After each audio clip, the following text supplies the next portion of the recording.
Now that we discovered a new parameter in the book.php page, you should go ahead and test it for all of the bugs and vulnerabilities that you learned so far. Now, I'm not going to waste your time doing that because I know it is vulnerable to an XSS, so I'm only going to show you how I would test it for an XSS. First of all, as usual, let's just go ahead and send a request to this using our browser. So we're just going to paste it in here as is. We're not really modifying anything, and I'm just going to copy it so I can play with it later on. And if we send it, as you can see, you're going to be redirected to the book.php page, and it doesn't look like anything has changed within the page. But as you know, when we're testing for XSS vulnerabilities, we want to see if the input we're typing is being used anywhere within the page, because if it is, we're going to see if we can have it treated as HTML code, and in that case we have HTML injection, and then we're going to see if we can get the page to execute it as JavaScript, and in that case we will have an XSS vulnerability. So right now it said UK only, and what I'm going to do, I'm just going to send it again, and I'm going to add some more characters to it so I know it's unique to me. So it's UK only test, and we're going to send it. And again, we're being redirected to this page, and we don't really see it in here anywhere, but as usual, we should look more thoroughly. So we're going to open up the source, and we're going to look for UK only.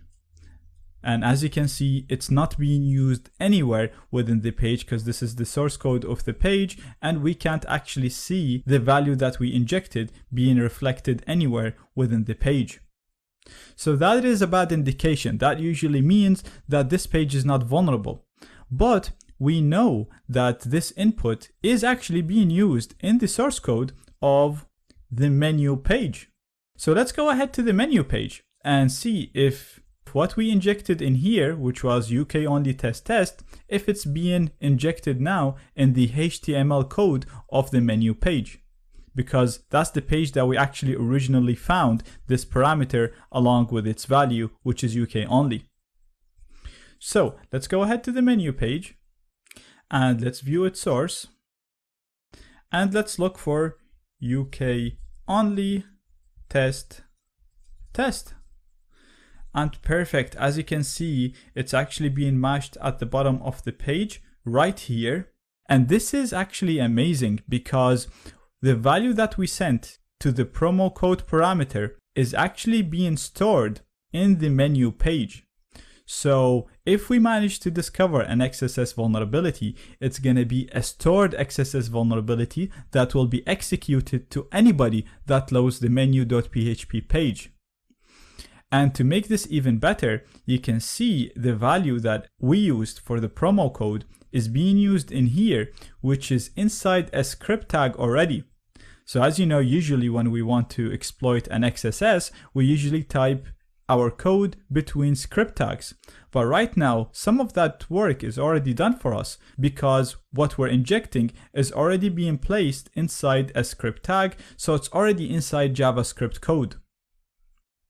The only problem is it's being enclosed between two quotations and it's being assigned to a variable.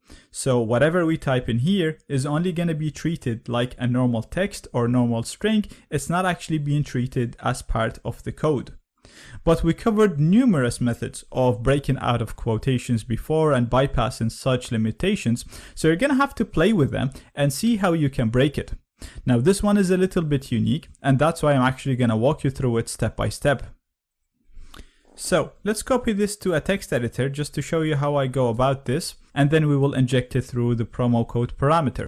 So let's make this just UK only. So we're bringing it back to what it was originally. And as you know, the first thing that we need to do is to break out of these two quotation marks so that we can inject code. And that's why in our UK only, we're going to add our own quotation mark.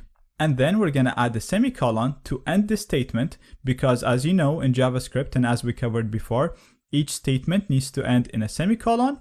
So that ends all of the statement right here. And then we can start injecting our code. So we're going to do alert to, and then we're going to put a semicolon as well to end our code. And finally, we have these two characters that will actually break our code because right now they are irrelevant. And that's why in our injection, we're also going to add 2 forward slashes to comment out the characters that come after it so that the browser ignores them and does not execute them as part of the code. So the browser is going to have this original statement, which is valid, and then it's going to have another statement, which is the one that we are injecting, which is also valid.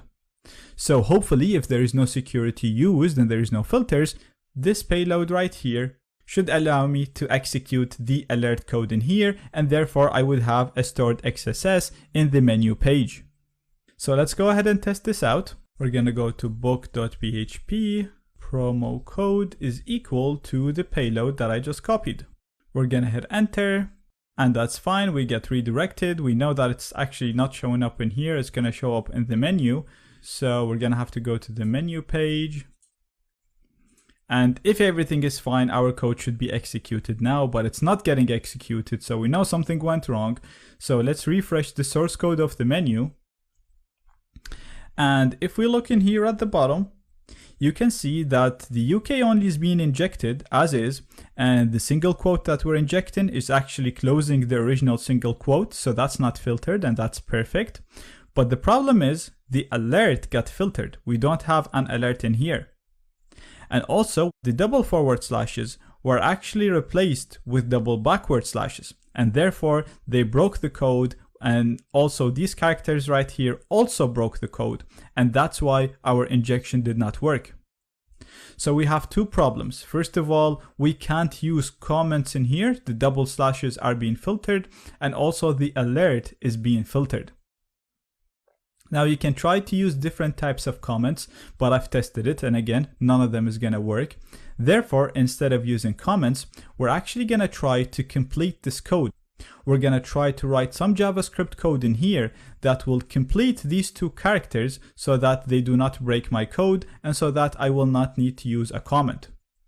So simply what I'm going to do, I'm just going to say I'm going to create a variable and I'm going to call it x, and I'm going to say x is equal to quote a, and this way when the program adds the single quote and the semicolon here at the end, it will complete the code that I just wrote here myself, and therefore this statement is not broken anymore, and this is going to work without the need to comment out the rest of the statement. Now the other problem that I have with the page is the fact that alert is actually being filtered. So we can use a trick that we actually covered in the directory traversal vulnerabilities section, and what we did in that section is the ... forward were being filtered, and instead we doubled it. So whenever the ... forward is filtered, we still have a ... forward. So what we can do, we can write another alert inside the big alert, and then the small alert is going to be filtered, and when that is removed, the result is going to be a normal alert. So all I'm going to do right here is basically write another alert in here. And this code right now, this payload, hopefully will work because we know this single quote will close this single quote. This semicolon will make all of this statement valid. And then I have a double alert. One of them is going to be removed. So hopefully I will have an alert. The two is not being filtered. The semicolon will make the statement valid. And then I'm just creating a dummy statement in here in which I am creating a variable with a value, but I'm not closing the quote because I know the web application is going to add the single quote and it's going to add a semicolon. And this way this statement is going to be valid and it's not going to break my code, and hopefully everything is going to work as expected.